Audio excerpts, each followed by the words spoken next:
Srivastava ma'am paralysis के बारे में बताएंगे ma'am. Very good morning to all of you. बहुत ही शॉर्ट में मैं आपको बताना चाहूँगी कि पैरालिसिस कैसे होता है। क्या सारे पैरालिसिस एक जैसे होते हैं? क्या किसी एक व्यक्ति का लकवा दूसरे से भिन्न हो सकता है? पैरालिसिस क्यों होता है? बहुत ही सिंपल तरीके से एक पोस्टर के द्वारा मैं आपको बताना चाहूँगी। पैरालिसिस कई कारणों से हो सकता है, उसका लेवल भी कई कारणों से हो सकता है। जैसे कि इस सेंसरी मोटर इंटीग्रेशन को समझना जरूरी है। हमारे मोटर नर्व्स के द्वारा हमारे सेंसेस के द्वारा हमारे सारे सेंसरी नर्व्स के द्वारा मैसेज को ले जाते हैं स्पाइनल कॉर्ड से। स्पाइनल कॉर्ड से जाते हैं brain and the motor nerves will reply back to the spinal cord again to the muscle. In that way the muscle reacts. And again हमें ये जानना होगा कि पैरालिसिस किस लेवल पर है। If it is at the muscular level, then it may be because of muscular dystrophy or myasthenia gravis. If it is at the spinal cord, then it may be due to spinal cord injury. अगर brain पे है तो then it might be because of Parkinson's or stroke. Simply ये जानना जरूरी है कि sensory motor integration के द्वारा ही हम एक कोऑर्डिनेशन मूवमेंट्स की तरफ जाते हैं। जब भी कोऑर्डिनेशन मूवमेंट होगा, सारी सेंसेस का कोऑर्डिनेशन होना बहुत जरूरी है, लेकिन पैरालिटिक मरीज में ऐसा नहीं होता है। But how physiotherapy is going to help in paralysis? Definitely it prevents the complications at the early stage and at the mid stage, and it facilitates the movements. We facilitate the movement to get it the best, and we make the process more integrative with the practice. More and more practice makes the person more independent.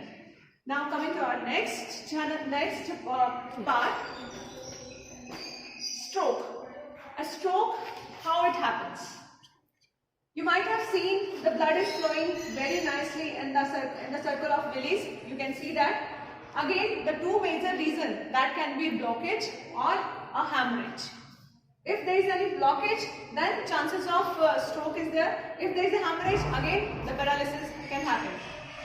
We must know. हमें क्या जानना जरूरी है? Patient का be fast. The symptoms जानना बहुत जरूरी है. If there is a sudden change in the balance, eyes coordination, face drooping, arm drooping, there is a speech slurring speech, then now that is the time to call an emergency number.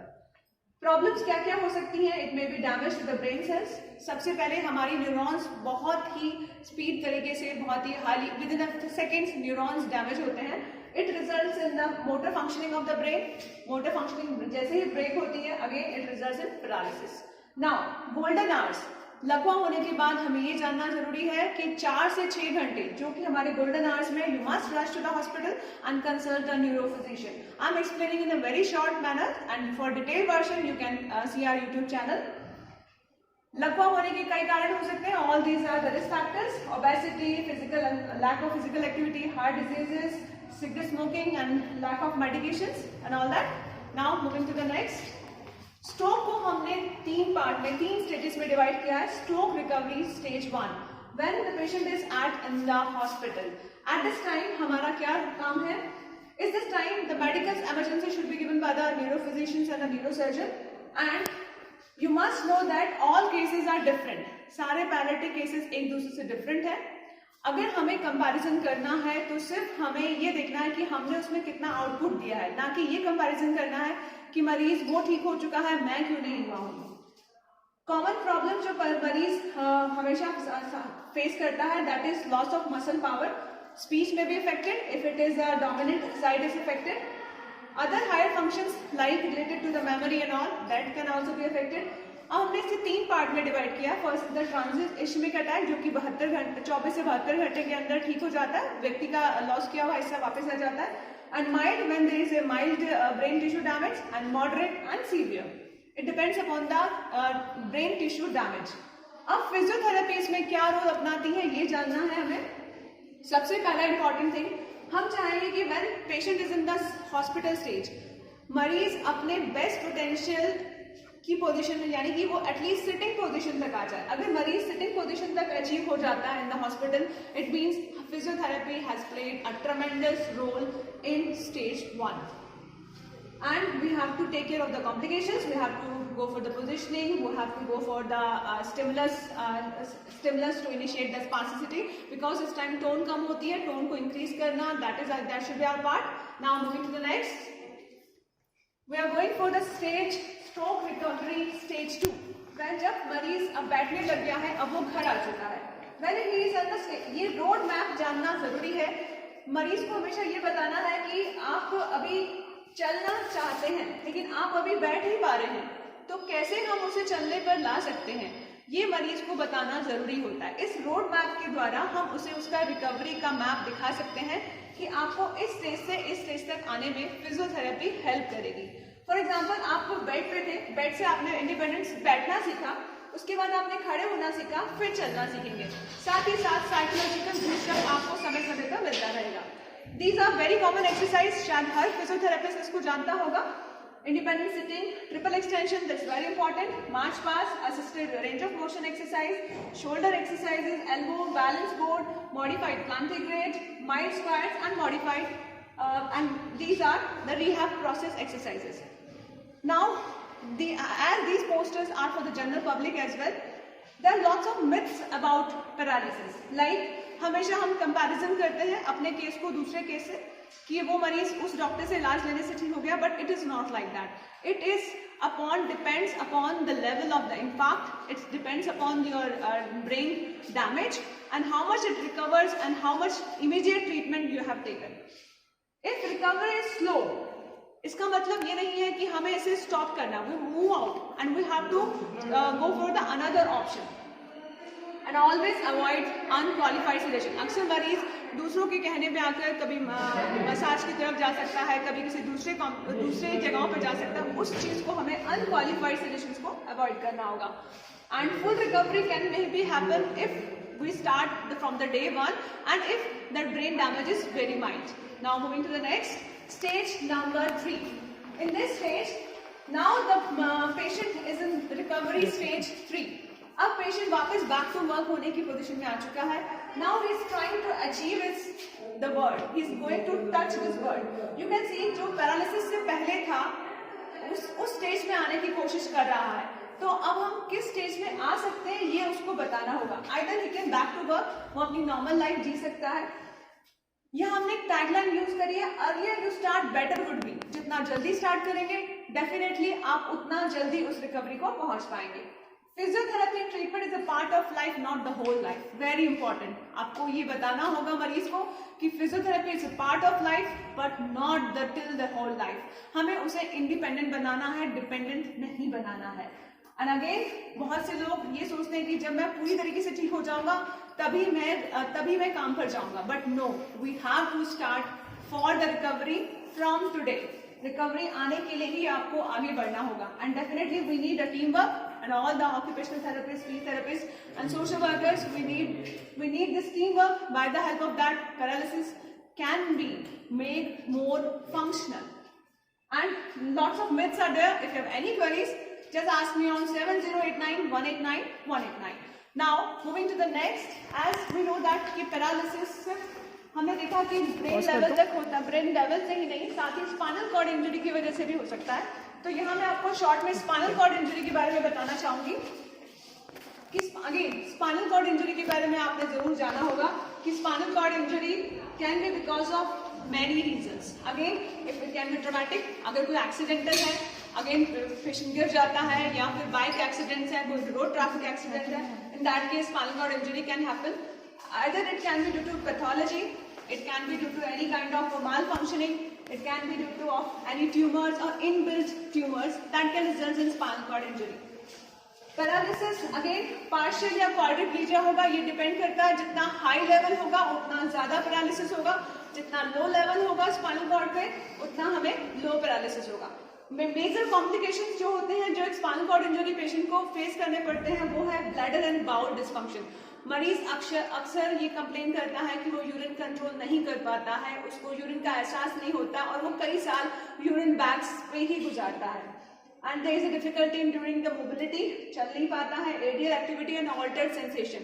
So we also go for the ASIA scale. Spinal cord injury में ASIA scale का measurement के साथ उसका हम sensory level check कर पाते हैं. Early stage में अगर there is immediate trauma, we all physios should know how to take care of the spinal cord injury patient. उसकी प्रॉपर लिफ्टिंग हमें पता होना चाहिए, साथ ही हमें जनरल पब्लिक को भी पता होना चाहिए कि मरीज को कैसे उठाना है, so that we can prevent more and more complications and rush to the hospital. The first emergency is rush to the hospital. If it is non traumatic then how you will come to know कि non traumatic है तो spinal cord injury कैसे हो सकता है। अगर आपको अचानक से कोई मसल लॉस दिखाई देता है, there is any kind of a muscle atrophy, then the chances of spinal cord injury are there. So you must rush to the proper diagnosis and go to the spinal neurologist. Now you must know that delay may cause permanent loss. अगर हम spinal cord injury case में जितना delay करेंगे उतना ज्यादा हम permanent loss की तरफ जाते हैं। Now recovery part, spinal cord injury से रिकवर कैसे होना है। अगेन हमने इसको 3 पार्ट में शॉर्ट में समझाने के लिए 3 पार्ट में डिवाइड किया है।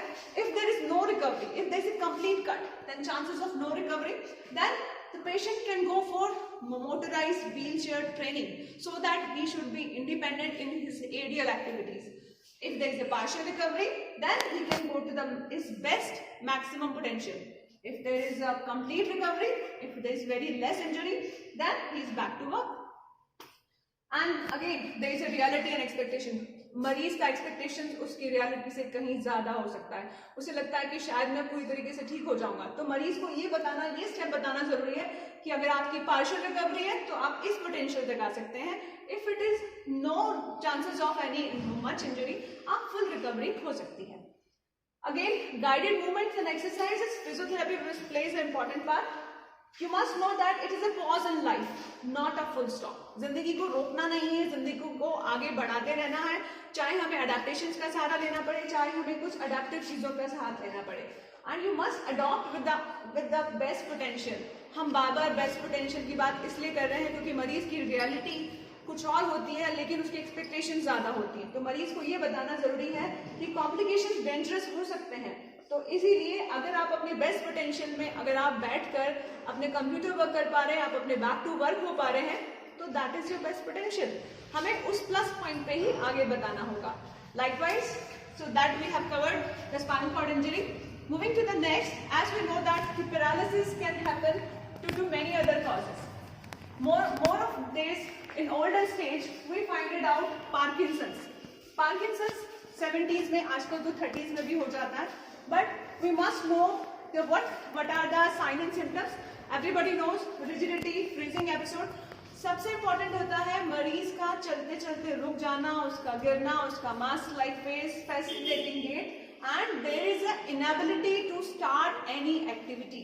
जब भी मरीज कोई इनएक्टिविटी फील करता है, कोई भी काम स्टार्ट नहीं कर पाता है, and this is kind of tremors and all these sign and symptoms may lead to Parkinson's.